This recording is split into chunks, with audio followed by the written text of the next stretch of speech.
with Krashen's theory and the strong version of communicative language teaching. Although Krashen's theory intuitively appealed to the teachers and it popularized the use of communicative language teaching in the classrooms, yet there are issues with Krashen's theory. There were issues and they still remain there.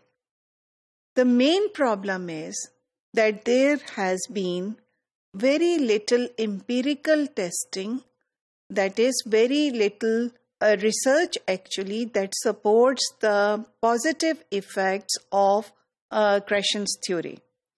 Most of the studies that have been used to support second language acquisition along the lines that Krashen has suggested, these are morpheme studies.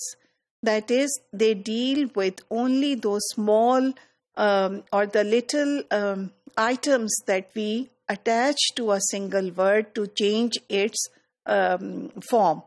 For instance, we can say, for these small inflections when we change the present tense into the past tense. So there have been, even in these, certain methodological problems.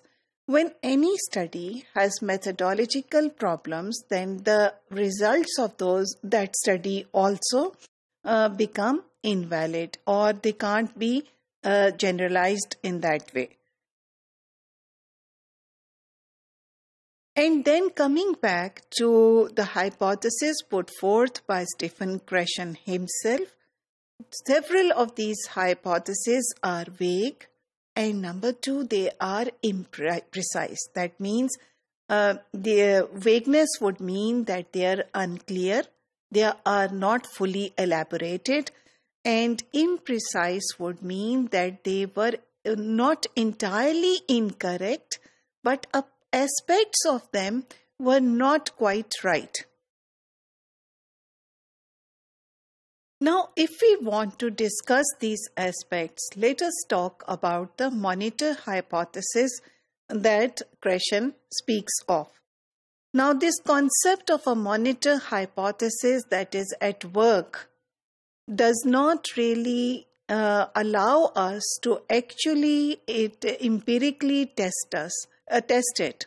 That is, the way Krashen explains its working, although it is intuitively appealing to the teachers, yet if we talk about a proper research, the way it has been explained, it does not allow itself to be tested in that way.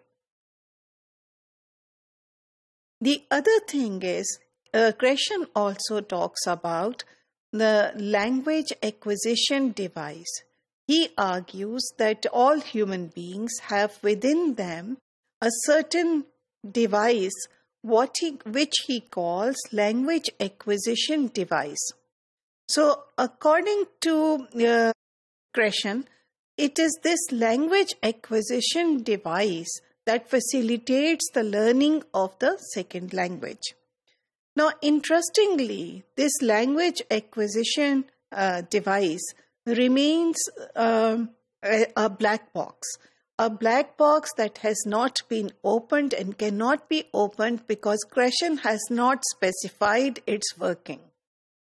So, if something is not specified to the extent that it can be verified with that the assertions made or the assumptions made about it can be tested through research, then it is a real problem, because then we really can't test the truth of the assumptions or the hypothesis.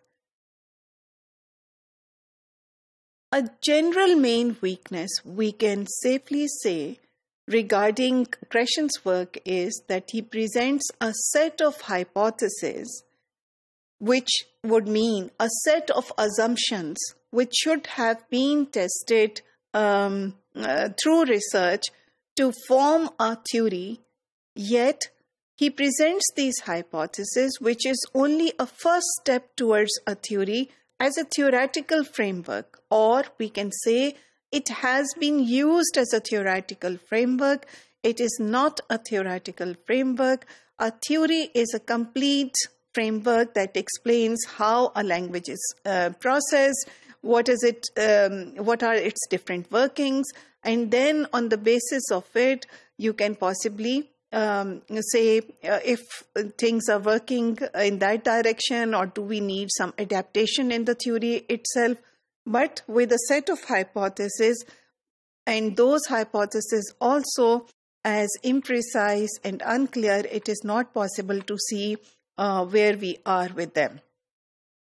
Nonetheless, communicative language teaching has gained a lot of popularity, although we again would like to say that there is little evidence to support it, and even the studies that have been actually used to support second language teaching, it is argued by some that those studies are actually have methodological problems, and the strong version of communicative language teaching, which means we do not focus on the form at all and do not talk about the grammar at all, does not really support or is not supported by empirical research.